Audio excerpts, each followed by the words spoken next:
Sa back. Yan. This is the scenario. Sa pulis kasi kayo tinuturo ba kasi minsan nakagawa ng armas. Okay?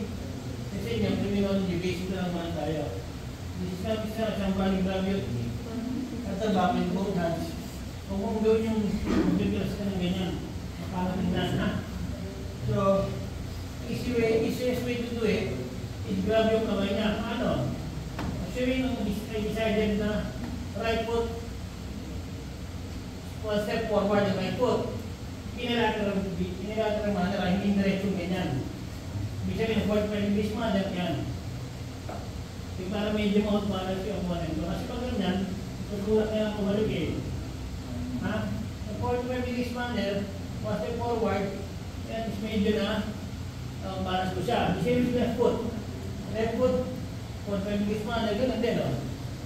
Diba? Now, kung right foot ang step mo, right hand ang kukuha mo. Ang gagrab mo yung right hand niya. Ayan, one step po. Hindi kasi pwede pag right foot, kasi kaliwa, ay bumas mo yung so, right foot, right hand. Left foot, one step pinakuha pa yung mo, left hand. Anong magaling hand? Kaya pag ganyan mo, pinipigilan ko ito ng technique ko. Diba? Paano nga i-release? Serve yung kamay ha? One. Yung ba may opening yan? Circular lang o. Pumas yan yun. Kung yun ang kahawak. Left foot. Di ba may pumas yan o? Space mo lang o. Ito nga yung exercise na ginagawa kanina. 1, 2, 3, and 4. Ang kuha, natatandaan?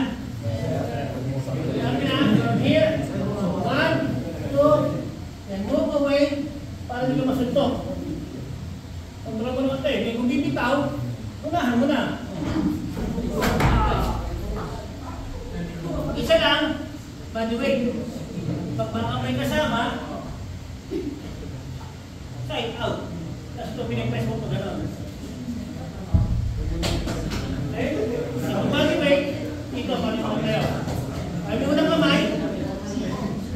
Okay? Sa pulis, pinagposas. Sa inyo, walang posas, sarap mo. Pwede bakit tayo? Tayo.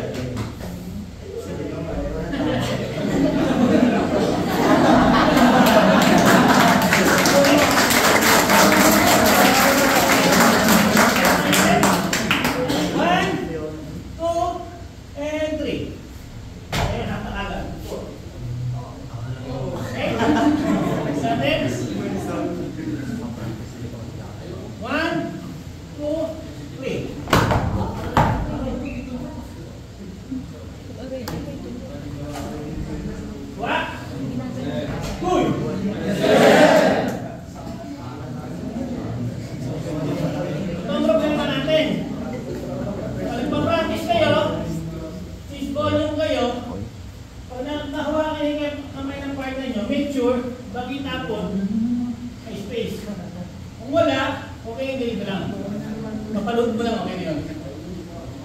Ha? Para di